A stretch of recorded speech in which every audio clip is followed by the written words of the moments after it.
الحمد لله نحمده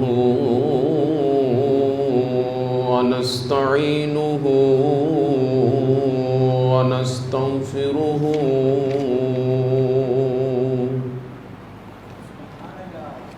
ونؤمن به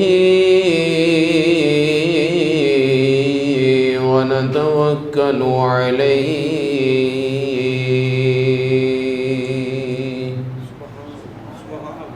ونعوذ بالله من شرور أنفسنا ومن سيئات أعمالنا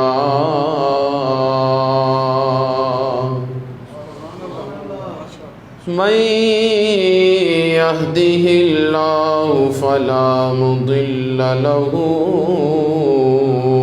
ومن يضلله فلا هادي له ونشهد أن لا إله إلا الله وحده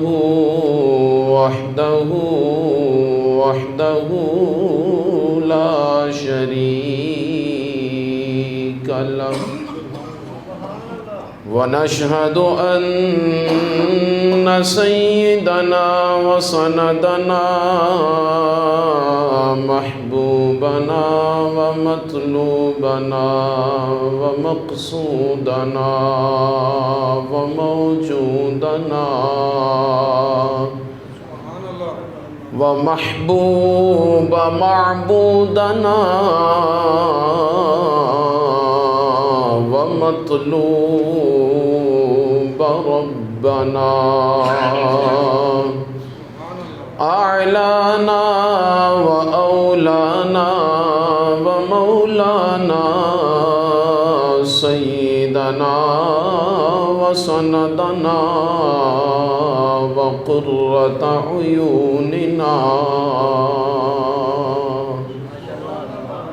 وقرة عيوننا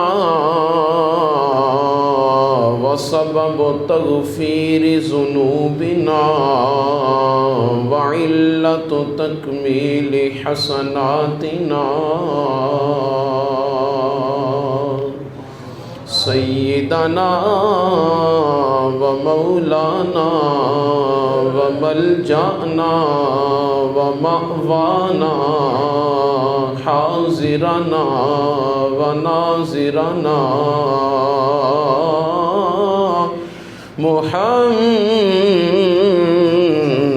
محمدا عبده ورسوله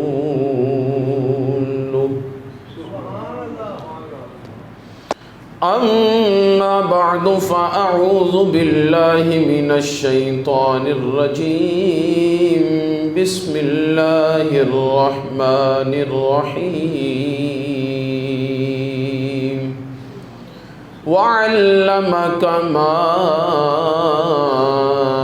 لم تكن تعلم وكان فضل الله عليك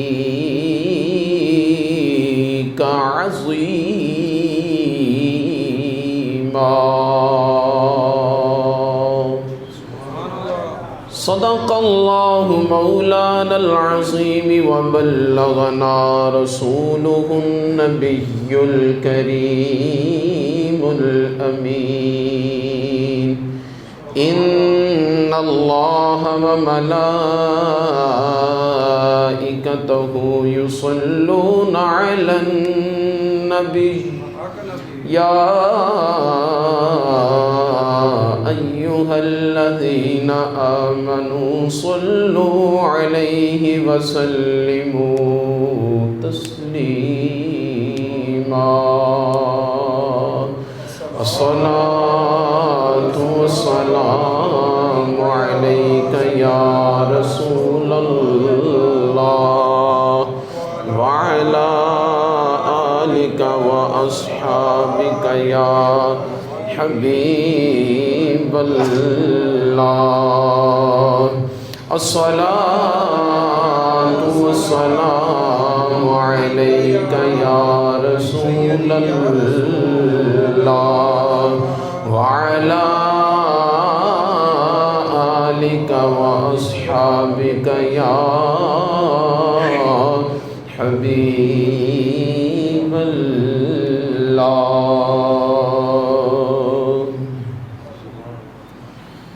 جب بھی میری ہو سنگ در تمہارا یا رسول اللہ جب بھی میری ہو سنگ در تمہارا یا رسول اللہ یہی ہے بس جینے کا سہارا یا رسول اللہ یہی ہے بس جینے کا سہارا یا اللہ جب بھی میری ہو سنگ در تمہارا یا رسول اللہ تم ہی ہو بے سہاروں کا سہارا یا رسول اللہ تم ہی ہو بے سہاروں کا سہارا یا رسول اللہ تم ہی کو ہر دکھی دل نے پکارا یا رسول اللہ تم ہی کو ہر دکھی دل نے پکارا یا رسول اللہ جب بھی میری ہو سنگ در تمہارا یا رسول اللہ ندامت ہے خطاؤں پر مگر نازاں ہوں قسمت پر ندامت ہے خطاؤں پر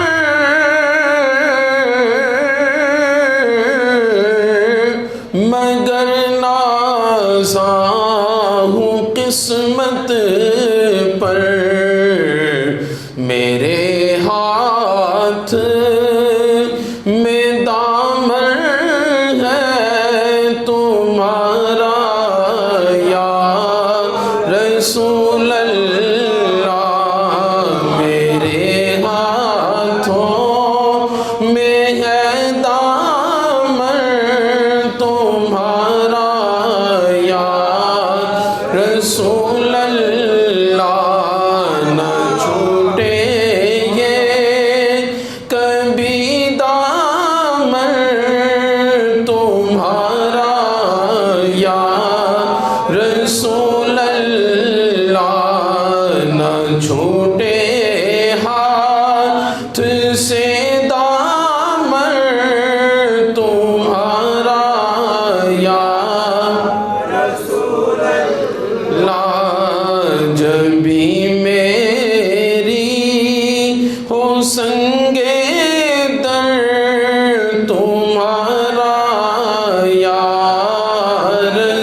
احسان کی بارش نہیں ایسا کوئی جس پر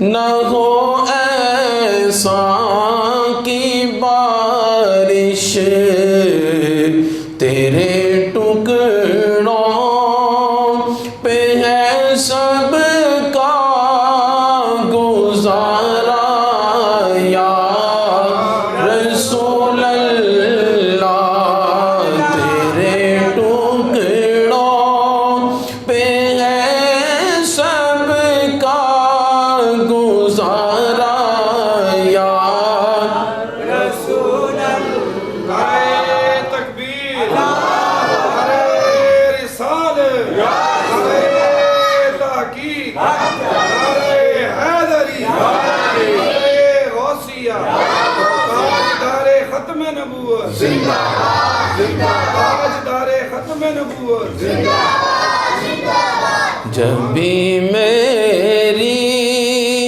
ہو سنگے در تمہارا یا رسول اللہ دکھا دو اپنا چہرہ پیارا یا رسول اللہ دکھا دو اپنا چہرہ پیارا پیارا یا رسول اللہ خدا کا جیتے جی کر لوں نظارہ یا رسول اللہ خدا کا جیتے جی کر لوں نظارہ یا رسول اللہ جب بھی میری ہو سنگے در تمہارا لا جب بھی میری ہو سنگے در تمہارا یا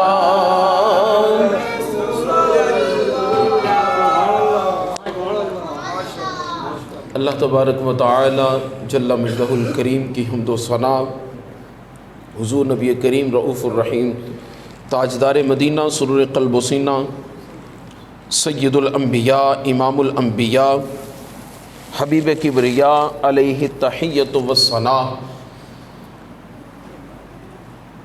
آپ کی بارگاہ اقدس میں ہدیہ درود و سلام اور نعت شریف کا نذرانہ محبت عرض کرنے کے بعد حضرات محتشم حاضرین و سامعین، اللہ تعالیٰ کے فضل اور اس کی توفیق سے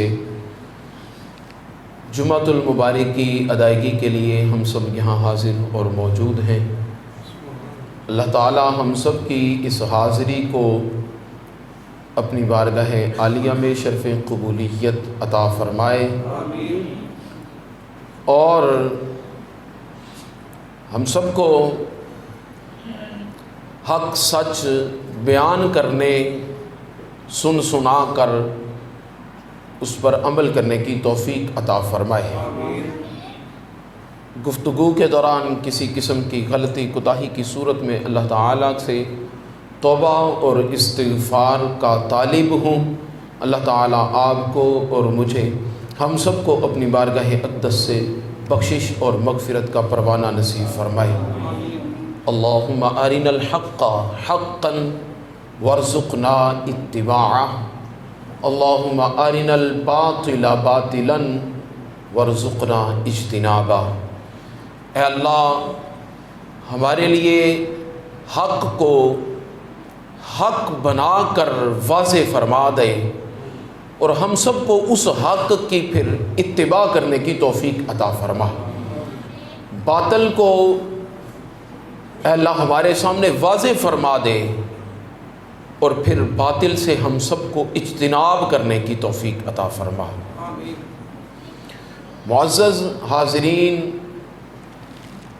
پچھلے تقریباً 1-2 جمعۃ المبارک سے ہماری گفتگو جو ہے وہ علم دین کے حوالے سے چل رہی تھی، جس میں آپ نے علم دین کی واضح فضیلت، مقام اور مرتبہ سماعت فرمایا، اور وہ مقصد فقط یہی تھا کہ آپ اور ہم سب دین اسلام کے ساتھ وابستہ ہو جائیں، دینی علوم کو ہمارے لیے اللہ تعالیٰ نے جس قدر لازمی اور ضروری فرمایا ہے، ہمیں ان کی قدر کا، اہمیت کا پتہ چل جائے۔ اور یہ مقصد فقط یہی ہے کہ حضور علیہ الصلاۃ والسلام کے دین اسلام کی شمع قیامت تک روشن رہے۔ دیکھیں، ان مساجد کے اندر قرآن پڑھنے والے، میرے مصطفیٰ کریم علیہ الصلاۃ والسلام کی حدیث پڑھنے والے، وہ ہم میں سے ہی ہیں۔ اگر آج ہم اپنے بچوں کو قرآن کی تعلیم نہیں دلوائیں گے، حدیث کی تعلیم نہیں دلوائیں گے، ایسا ہو تو نہیں سکتا، مگر خدا نہ کرے اگر ایسا ہو جائے کہ رمضان کا مہینہ آ جائے اور ہمیں کوئی حافظ قرآن سنانے کے لیے ہی نہ ملے۔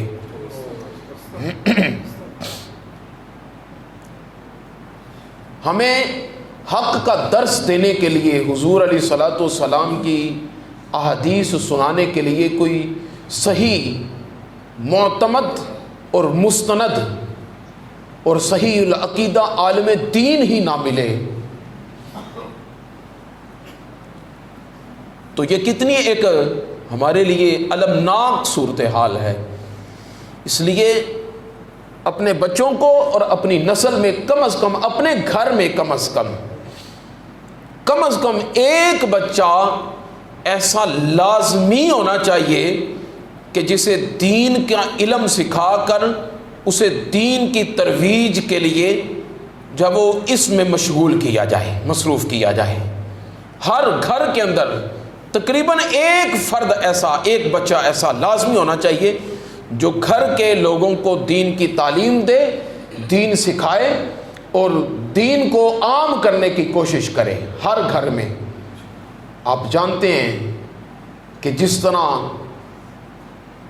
بارش نہ ہو تو فصلیں تباہ ہو جاتی ہیں، بارشیں نہ ہو تو فصلیں تباہ و برباد ہو جاتی ہیں، تو میرے عزیز دوستو، اسی طرح اگر نسل میں علماء نہ ہو تو وہ نسل تباہ و برباد ہو جاتی ہے۔ اور قیامت جو ہے وہ میرے محبوب علیہ الصلوۃ والسلام کی احادیث کے مطابق، آپ کو پتہ ہے قیامت کیسے آئے گی؟ قیامت سے قبل یہ علم دین اٹھا لیا جائے گا، دین کا علم اٹھا لیا جائے گا، دین کا علم اٹھ جائے گا۔ مقصد کیا ہے؟ مطلب کیا ہے؟ یہ نہیں ہے کہ احادیث کی، قرآن کی کتابوں کے اندر سے علم جو ہے وہ صاف کر دیا جائے گا، ورقے صاف ہو جائیں گے، نہیں، یہ مطلب نہیں ہے۔ قرآن اسی طرح ہی رہے گا، احادیث اسی طرح ہی رہیں گی، علم اسی طرح ہی رہے گا، لیکن کیا ہوگا کہ وَلَٰكِنَّ اللَّهَ يَقْبِضُ الْعِلْمَ بِقَبْضِ الْعُلَمَاءِ، اللہ تعالیٰ دین کو، علم کو قیامت سے پہلے اٹھا لے گا اس صورت میں کہ اللہ تعالیٰ تمام علماء حق کو اٹھا لے گا، اور جب علماء حق کو اٹھا لے گا تو اللہ تعالیٰ پھر فرمائے گا کہ اب میرا دین کا کوئی عالم موجود نہیں ہے، لہذا ان پر قیامت برپا کر دی جائے۔ اس لیے جب تک دین کے وارث موجود ہیں، دین کے عالم موجود ہیں، اس وقت تک یہ دنیا امن میں ہے، میرے محبوب علیہ الصلوۃ والسلام کا صدقہ، حضور علیہ الصلوۃ والسلام کے طفیل۔ تو بہر کیف علماء کی فضیلت آپ نے سماعت فرمائی تو ذہن اس طرف گیا کہ اگر علم کی بات چلے اور علم کی گفتگو ہو اور ہم علماء کے علم کی فضیلت بیان کریں تو امام الانبیاء علیہ الصلوۃ والسلام کے علم کی بات کیوں نہ ہو؟ سبحان اللہ، سبحان اللہ، سید الانبیاء علیہ الصلوۃ والسلام کے علم شریف کی بات کیوں نہ ہو؟ اس عظیم ہستی کے علم کی بات کیوں نہ ہو کہ جو وجہ تخلیق کائنات بھی ہیں اور مقصود کائنات بھی ہیں، سبحان اللہ، جو اللہ کے حبیب علیہ الصلوۃ والسلام بھی ہیں اور کل کائنات سے از روئے علم و شرافت و سخاوت و کرامت سب سے بڑھ کر ہیں، سبحان اللہ، ان کے علم کی بات کیوں نہ ہو؟ حضور نبی کریم علیہ الصلوۃ والسلام کا علم شریف، پہلی چیز تو یہ ہے کہ حضور علیہ الصلوۃ والسلام کے علم شریف کا کوئی کنارہ ہی نہیں ہے۔ مخلوق میں حضور علیہ الصلوۃ والسلام کے علم شریف کا کوئی کنارہ نہیں ہے، بولیے، حضور کے علم کا کوئی کنارہ نہیں ہے، یہ بحر بے کراں ہے، بے شک بے شک، یہ بحر بے کناں ہے، یہ ایسا سمندر ہے جس کا کنارہ ہی کوئی نہیں ہے، بے شک، یہ ایسا سمندر ہے جس کی وسعتوں کو جاننے والا پیدا ہی کوئی نہیں ہوا۔ یہ علم میرے محبوب علیہ الصلوۃ والسلام کا وہ عظیم کمال ہے کہ جس کی ابتدا کو بھی کوئی نہیں پہنچ سکتا، انتہا تو وہ جانتا ہی کوئی نہیں ہے۔ بے شک بے شک، حضرت امام شرف الدین بصیری رحمۃ اللہ تعالی علیہ نے فرمایا فاق النبیین فی خلق وفی خلق ولم یدانوہ فی علم ولا کرامی۔ امام بصیری فرماتے ہیں کہ اللہ تعالیٰ نے اپنے محبوب علیہ الصلوۃ والسلام کو حسن و جمال میں، شرافت میں، کرامت میں، جمال میں، حسن میں، اللہ تعالیٰ نے وہ بلندیاں عطا فرمائی ہیں کہ حضور علیہ الصلوۃ والسلام کا مقابلہ کوئی غیر نبی تو کر ہی نہیں سکتا۔ فرماتے ہیں کہ صف انبیاء اور رسل میں، نبیوں اور رسولوں کی صف میں بھی میرے محبوب علیہ الصلوۃ والسلام کے نہ تو کرم کو کوئی پہنچ سکتا ہے، نہ علم شریف کو کوئی پہنچ سکتا ہے۔ سبحان اللہ، سبحان اللہ، غیر کی تو بات ہی نہیں ہے، غیر نبی کی تو بات ہی نہیں ہے، نبیوں کی صف میں، رسولوں کی صف میں کوئی ایسا نہیں ہے جو میرے محبوب علیہ الصلوۃ والسلام کے علم کو پہنچ سکے، میرے محبوب علیہ الصلوۃ والسلام کے۔ اب توجہ کے ساتھ سماعت فرمائیے گا، بے وقوف لوگ ہیں اور جاہل ہیں وہ لوگ، جب حضور علیہ الصلوۃ والسلام کے علم شریف کی بات کی جائے تو پھر وہ اس علم شریف کو اٹھا کر خدا کے علم سے ملانے کی کوشش کرتے ہیں۔ علم کے اعتبار سے وہ جاہل ترین شخص ہے، وہ جاہل ترین طبقہ ہے، وہ جاہل ترین لوگ ہیں جو حضور علیہ الصلوۃ والسلام کے علم شریف کو خدا کے علم کے ساتھ ملانے کی کوشش کریں۔ مجھے بتائیں کہاں خداوند قدوس کا علم اور کہاں مخلوق میں حضور علیہ الصلوۃ والسلام کا علم؟ ہم یہ جتنے بھی کمال ہم نے بیان کیے ہیں، جو آپ نے صفتیں حضور علیہ الصلوۃ والسلام کی مدح میں آپ نے سماعت فرمائی ہیں، ان سب سے مراد حضور علیہ الصلوۃ والسلام کا کمال مخلوق میں ہے۔ سمجھ آئیے، مخلوق میں حضور علیہ الصلوۃ والسلام کی کوئی مثال نہیں ہے۔ اب اگر اسے خالق سے ملائیں گے تو اللہ تبارک و تعالی جل مجدہ الکریم کے ساتھ ملانا ہی جہالت ہے۔ مجھے بتائیں کبھی کسی شاگرد کے علم کو استاد کے علم سے ملایا؟ کوئی ملاتا ہے شاگرد کو استاد سے؟ وہ سارے سمجھتے ہیں بھائی وہ استاد ہے، یہ شاگرد ہیں، اور میرے محبوب علیہ الصلوۃ والسلام شاگرد ہیں اور خدا میرے مصطفیٰ کا استاد ہے۔ خدا سے مصطفیٰ نے سیکھا ہے، حضور اللہ سے سیکھ کر آئے ہیں۔ جب اللہ سے سیکھ کر آئے ہیں تو پھر کوئی مقابلہ، نہیں ہو سکتا، کوئی مثال، کوئی برابری، کوئی اس سے کوئی جو ہے وہ متماثلت، کوئی مماثلت نہیں، کچھ بھی نہیں۔ بھائی وہ خداوند قدوس ہے، اس کا علم ازلی ہے، ابدی ہے، ہمیشہ سے ہے اور ہمیشہ رہے گا۔ بے شک بے شک بے شک۔ اور میرے محبوب علیہ الصلوۃ والسلام کو جو کچھ بھی، آقا علیہ الصلوۃ والسلام جو کچھ بھی ہیں وہ خدا کی عطا سے ہیں، وہ اللہ تعالیٰ کی عطا سے ہیں۔ اللہ تعالیٰ نے اپنے محبوب علیہ الصلوۃ والسلام کو وہ علم عطا کیا ہے کہ کائنات میں ان کی کوئی مثال نہیں ہے۔ وہ نبی ہوں، وہ رسول ہوں، کائنات میں سب سے افضل ترین ہستیاں نبی اور رسول ہیں۔ تو نبیوں اور رسولوں کی صف میں نہ کوئی میرے مصطفیٰ کریم علیہ الصلوۃ والسلام کی برابری نہ کسی نبی نے کی ہے، نہ کوئی رسول کر سکتا ہے۔ امام شرف الدین بصیری رحمۃ اللہ تعالی علیہ، کسی کو خدا عشق کی آنکھ دے اور دل میں میرے مصطفیٰ کریم علیہ الصلوۃ والسلام کی تڑپ ہو، وہ شمع روشن ہو، تو پھر اسے یہ جھٹکا لگے کہ شرف الدین بصیری کہہ کے گیا ہے۔ آپ فرماتے ہیں وَكُلُّهُم مِّن رَّسُولِ اللَّهِ مُلْتَمِسٌ غرفا من البحر او رشفا من الدیام۔ آپ فرماتے ہیں وَكُلُّهُم مِّن رَّسُولِ اللَّهِ، اے میرے مصطفیٰ کی بات سننی ہے تو غور سے سنو، میرے حبیب علیہ الصلوۃ والسلام کے کرم کی بات سننی ہے تو ذرا سنو، میرے محبوب علیہ الصلوۃ والسلام کے جود و سخا کو اگر دیکھنا تو آؤ، میں کسی دنیا کے وزیر کی، مشیر کی، بادشاہ کی، سلطان کی، میں کسی دنیا کے بڑے سے بڑے کی بھی بات نہیں کر رہا، میں ارے نبی کی بھی بات نہیں کر رہا۔ نبی سے بھی بڑھ کر مقام رسول کا ہے، اور رسول بھی کوئی ایک یا دو رسول کی نہیں، وَكُلُّهُم مِّن رَّسُولِ اللَّهِ مُلْتَمِسٌ۔ فرماتے ہیں کہ میرے مصطفیٰ کے در کو اگر دیکھنا ہے تو وہ میرے مصطفیٰ کریم علیہ الصلوۃ والسلام کا در مصطفیٰ وہ در ہے کہ آپ اس در پر اگر صبح دیکھیں گے تو تبھی یہی نظارہ ہوگا، دوپہر دیکھیں گے تبھی یہی نظارہ ہوگا، شام دیکھیں گے نظارہ پھر بھی یہی ہوگا۔ 24 گھنٹوں کے جس پل میں، جس لمحے میں اور جس گھڑی میں آپ دیکھیں گے در مصطفیٰ پہ آپ کو یہی نظارہ ملے گا۔ حضرت نظارہ کیا ملے گا؟ آپ فرماتے ہیں کہ نظارہ یہ ہے کہ حضور کے در پر ہر لمحے ہر اللہ تعالیٰ کا رسول اس طرح ہاتھ پھیلائے کھڑا رہتا ہے۔ وَكُلُّهُم مِّن رَّسُولِ اللَّهِ مُلْتَمِسٌ، حضور کی بارگاہ میں علم کی التماس کرتا رہتا ہے۔ علم کی بولیے التماس، ملتمسن، التماس کرتے رہتے ہیں۔ کیسے؟ وہ آتے ہیں غرفا من البحر اور رشفا من الدیام، وہ آتے ہیں کہ یا رسول اللہ اپنے بحر سمندر میں سے کوئی ایک قطرہ ہمیں دے دے، اس قطرے پر فخر کرتے رہیں گے۔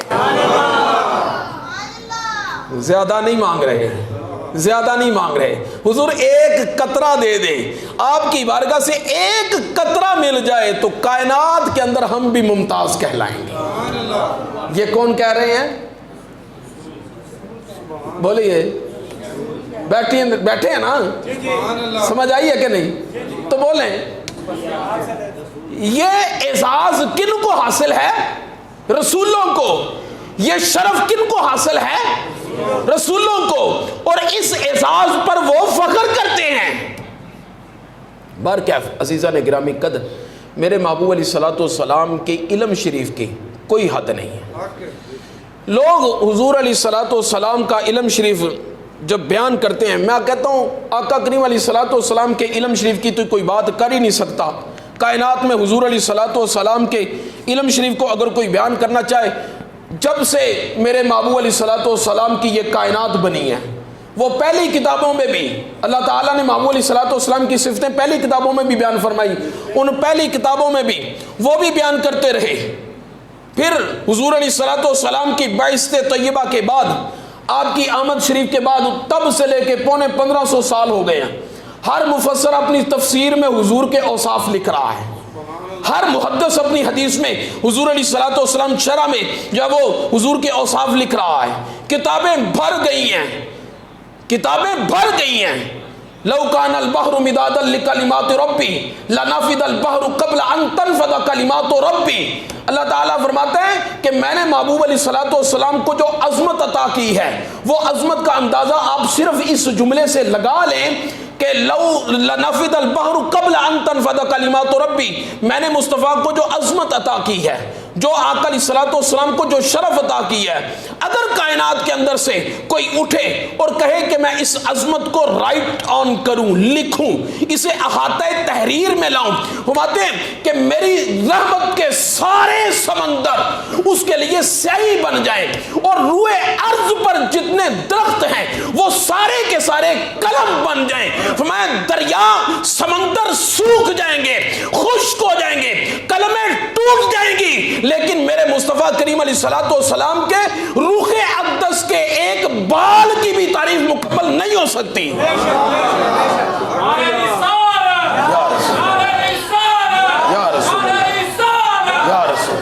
یہ قرآن ہے 15ویں سپارے میں، فرمایا لنفد البحر، یہ سمندر خشک ہو جائیں گے قبل ان تنفد کلمات ربی۔ میرے مصطفیٰ کریم علیہ الصلوۃ والسلام کی عظمت و رسالت کوئی بیان ہے؟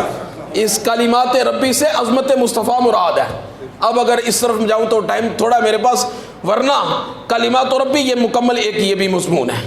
تمام مفسرین نے اس میں سے حضور علیہ الصلوۃ والسلام کی ذات مراد لی ہے، حضور کی ذات مراد ہے، کہ جتنی حضور علیہ الصلوۃ والسلام کی ذات کو اپروچ کیا جائے گا، بلند کیا جائے گا، بڑھایا جائے گا، جتنا بڑھایا جائے گا، جتنا بڑھایا جائے گا، میں کہتا ہوں جتنا کوئی بڑھا سکتا ہے بڑھا دے، وہ جتنا بڑھائے گا ہم اس کے بعد کہیں گے اگر خدا کے حبیب کی یہ شان ہے تو بتاؤ خدا کہ اگر حبیب کی یہ شان ہے تو میرے مصطفیٰ کے خدا کا عالم کیا ہوگا؟ جہاں سے میرے مصطفیٰ کریم علیہ الصلوۃ والسلام کی انتہا ہے، خدا کی وہاں سے اب بیوقوف وہی ہوگا کوئی کہ جو ترازو لے کر، پیمانہ لے کر، کوئی تکڑی لے کر آئے اور کہے کہ اچھا میں اب حضور علیہ الصلوۃ والسلام کی انتہا دیکھوں۔ میں کہتا ہوں اس ابتدا کو کوئی نہیں پہنچ سکتا، انتہا کا عالم کون جان سکتا ہے؟ اس ابتدا کو کوئی نہیں جان سکتا۔ اچھا، علم شریف حضور علیہ الصلوۃ والسلام کا علم غیب، علم شریف میں سے ایک جز ہے علم غیب حضور علیہ الصلوۃ والسلام کا۔ الحمدللہ ہمارا عقیدہ ہے کہ حضور نبی کریم علیہ الصلوۃ والسلام کو اللہ تبارک و تعالی نے علم غیب عطا فرمایا ہے۔ ہمارا اہل سنت و جماعت کا ہمارا یہ ایمان ہے، یہ عقیدہ ہے ہمارا۔ اللہ تعالیٰ نے اپنے حبیب علیہ الصلوۃ والسلام کو علم غیب عطا فرمایا ہے۔ میں کل علم کی بات نہیں کر رہا، اگر آپ کے میں دستک دیکھتے ہوئے، گوشت گزار کرتے ہوئے آپ کی بارگاہ میں یہ جملہ عرض کر رہا ہوں، اگر آپ کو سمجھ آ جائے، علم غیب حضور علیہ الصلوۃ والسلام کے جمیع علوم میں سے ایک جز کا نام ہے۔ حضور علیہ الصلوۃ والسلام کے تمام علوم میں سے ایک جز کا نام علم غیب ہے۔ تو ہم جب بھی کہیں گے، ہم کہیں گے جزو علم مصطفیٰ، یعنی علم غیب حضور علیہ الصلوۃ والسلام کا جزو ہے۔ قرآن کریم فرقان حمید کی متعدد آیات میں حضور علیہ الصلوۃ والسلام کے علم غیب کو بیان کیا گیا، اور پھر آپ کی بارگاہ اقدس میں یہ بندہ ناچیز حاضر ہے۔ ویسے تو جو مرضی کہیں، ہم کبھی بھی اپنا دفاع نہیں کرتے، یہ کھلی آن دی ریکارڈ بات ہے۔ حضور علیہ الصلوۃ والسلام کے علم غیب شریف پر اگر کوئی دلیل دے کہ اس آیت میں ہے کہ حضور علیہ الصلوۃ والسلام کو علم غیب نہیں ہے، الحمدللہ اللہ کے فضل سے قرآن میرے ہاتھ میں ہے، ہم کسی دوسری آیت کی طرف نہیں جائیں گے، ہم اسی آیت سے حضور علیہ الصلوۃ والسلام کا علم غیب ثابت کر دیں گے۔ جس آیت سے اگر کوئی فریق مخالف یہ عرض کرنے کی کوشش کرے کہ اس آیت میں علم غیب کی نفی ہے، ہم کسی دوسری آیت کو چھیڑیں گے نہیں، پڑھیں گے نہیں، دوسری طرف جائیں گے نہیں۔ ہم دعویٰ کرتے ہیں الحمدللہ اپنے محبوب علیہ الصلوۃ والسلام کی ذات پر بھروسہ کرتے ہوئے، نگاہوں میں جلوہ مصطفیٰ کریم علیہ الصلوۃ والسلام بساتے ہوئے، دل میں عشق مصطفیٰ کریم علیہ الصلوۃ والسلام کی شمع کو جب وہ جلاتے ہوئے، اس پر بھروسہ کرتے ہوئے، علم پر نہیں حضور کی نگاہ پر بھروسہ کرتے ہوئے، ہم اسی آیت سے حضور علیہ الصلوۃ والسلام کا علم غیب شریف ثابت کرتے ہیں۔ کیوں؟ اس لیے غور سے سن لیں، اس لیے یہ پورے کا پورا قرآن حضور علیہ الصلوۃ والسلام کی مدح سرائی کے لیے آیا ہے۔ پورے کا پورا قرآن حضور کی مدح سرائی کے لیے آیا ہے۔ قرآن میں کوئی ایک آیت تو بہت بڑی ہوتی ہے، میں دعویٰ کرنے لگا ہوں قرآن کا کوئی ایک حرف ایسا نہیں ہے جو حضور نبی کریم علیہ الصلوۃ والسلام کی شان عظمت کو نیچے کرتا ہو۔ خدا نے تو اپنے حبیب علیہ الصلوۃ والسلام کی طرف اگر کسی نے میلی آنکھ سے دیکھا، کوئی غیر تھا، تو خدا نے اس کے لیے پوری سورت نازل کر کے اس کا رد کر دیا۔ تو کیسے ہو سکتا ہے کہ میرے مصطفیٰ کریم علیہ الصلوۃ والسلام کی شان عظمت ہو اور خدا قرآن میں بیان کر کے اس عظمت کو کم کر دے؟ تو پھر آپ کہیں گے فرق کیا ہے؟ فرق کہاں ہے؟ فرق کہاں ہے بھائی جان؟ فرق آپ کے اور میرے سمجھنے میں ہے۔ یہ نصیب کی بات ہے۔ اللہ تعالیٰ جسے نصیب عطا کر دے وہ یہاں بیٹھ کر بھی مدینے میں ہوتا ہے، اور جسے خداوند قدوس نے اس دولت سے بہرا رکھا ہے وہ مدینے سے بھی خالی آتا ہے، وہ مدینے سے ہی خالی آتا ہے۔ بار کیا ہم ٹائم تھوڑا ہے، ورنہ میں قرآن کریم فرقان حمید میں سے یہ تقریباً 11ویں شریف کے نام سے 11 آیات میں لکھ کر لایا ہوں، فقط 11 آیات کہ جن سے حضور نبی کریم علیہ الصلوۃ والسلام کا علم غیب شریف ثابت ہے۔ بے شمار اس سے بھی بڑھ کر ہیں، مگر 11 آیتیں وہ ہیں کہ جن میں اللہ تبارک و تعالیٰ نے اپنے حبیب علیہ الصلوۃ والسلام کا علم غیب شریف بیان کیا ہے۔ پھر ایک چیز اور ہے، قرآن کریم کی یہ 11 آیتیں ہیں، میرے پاس نوٹڈ ہیں۔ علم غیب شریف کو جب بیان کریں نا تو میرے اعتبار سے اس کے 3 پہلو ہونے چاہیے۔ پہلا، صرف قرآن سے حضور علیہ الصلوۃ والسلام کا علم شریف بہت واضح بیان ہو جاتا ہے۔ دوسرے نمبر پر کثیر تعداد میں ایسی احادیث ہیں جن احادیث میں میرے محبوب علیہ الصلوۃ والسلام کے علم شریف کو بیان کیا گیا ہے، آقا علیہ الصلوۃ والسلام کا علم غیب شریف حدیث کی روشنی میں۔ اور تیسرا پہلو یہ ہے کہ جو مخالفین کی طرف سے اعتراض آج اٹھائے جاتے ہیں کہ یہ آیت میں یہ بیان کیا گیا، یہ آیت میں یہ بیان کیا گیا، یہ بیان، ان آیات کے جواب میں حضور نبی کریم علیہ الصلوۃ والسلام کی شان عظمت کو بیان کیا جائے۔ اب دیکھیں یہ سورہ الانعام کی 7ویں پارے کی آیت نمبر 59، 59 نمبر آیت، اس میں اللہ تبارک و تعالیٰ نے ارشاد فرمایا وَعِنْدَهُ مَفَاتِيحُ الْغَيْبِ لَا يَعْلَمُهَا إِلَّا هُوَ، اور اسی کے پاس ہیں کنجیاں غیب کی، لا يَعْلَمُهَا إِلَّا هُوَ، انہیں وہی جانتا ہے، انہیں وہی جانتا ہے۔ اب یہ آیت کا تھوڑا باقی چھوڑا حصہ ہے، اس آیت کا بقیہ حصہ پڑھے۔ جو علم غیب کی نفی کرتے ہیں وہ اتنا حصہ پڑھ کے وہ بس کر دیتے ہیں۔ اللہ تبارک و تعالیٰ نے فرمایا وَعِنْدَهُ مَفَاتِيحُ الْغَيْبِ لَا يَعْلَمُهَا إِلَّا هُوَ، غیب کی خزانے کی کنجیاں اللہ کے پاس ہیں اور وہ اللہ ہی جانتا ہے، لہذا کوئی غیب نہیں جانتا۔ اچھا جی، ہم کہتے ہیں کہ آگے پڑھیں ذرا۔ اللہ تبارک و تعالیٰ نے فرمایا وَعِنْدَهُ مَفَاتِيحُ الْغَيْبِ لَا يَعْلَمُهَا إِلَّا هُوَ وَيَعْلَمُ مَا فِي الْبَرِّ وَالْبَحْرِ، اور وہ جانتا ہے جو کچھ خشکی میں، والبحر، اور جو تری میں ہے، وما تسقط من ورقۃ الا يعلمها، اور جو پتا گرتا ہے وہ اسے جانتا ہے، ولا حبۃ فی ظلمات الارض، اور کوئی دانہ نہیں زمین کی اندھیریوں میں، ولا رطب ولا یابس، اور نہ کوئی تر اور نہ کوئی خشک، الا فی کتاب مبین، اللہ تعالیٰ نے فرمایا یہ سارے کا سارا کچھ جو ہے وہ میں نے کتاب مبین کے اندر لکھ دیا ہے۔ وہ میں نے سارا کا سارا کدھر؟ کتاب مبین کے اندر لکھ دیا۔ اب جتنا کچھ بھی بیان ہوا ہے، اب دیکھیں غیب کے خزانوں کی کنجیاں ہوں، وہ خشکی تری کی بات ہو، اور کائنات کے اندر دو ہی چیزیں ہیں، یا کوئی چیز خشک ہوگی یا کوئی چیز تر ہوگی، گلی ہوگی یا خشک ہوگی، تیسرا کوئی عنصر نہیں ہے۔ ہر خشکی کو، ہر تری کو اللہ تبارک و تعالیٰ جانتا ہے۔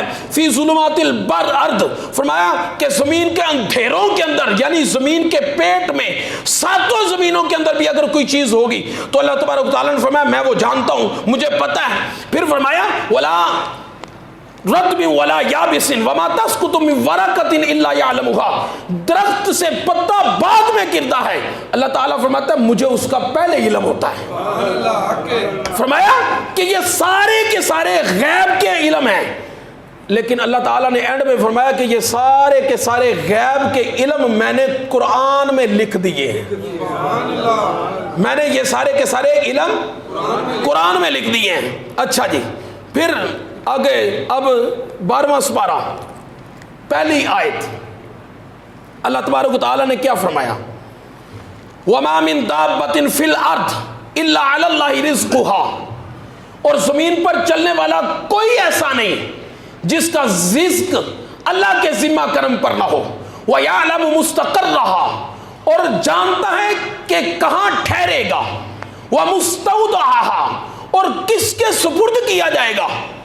کل فی کتاب مبین، اللہ تعالیٰ نے فرمایا کہ سارا کچھ اس کتاب مبین کے اندر لکھ دیا، یعنی کہ وما من دابۃ فی الارض الا علی اللہ رزقها ویعلم مستقرها ومستودعها، کون کسے کتنا رزق ملے گا، اپنی زندگی کے اندر کتنا رزق کھائے گا، کہاں سے رزق کھائے گا، اس کی موت زمین کے کس خطے پر واقع ہوگی، وہ کہاں پہ رہے گا اور کہاں پہ مرے گا، یہ سارے کے سارے علوم غیبیہ ہیں۔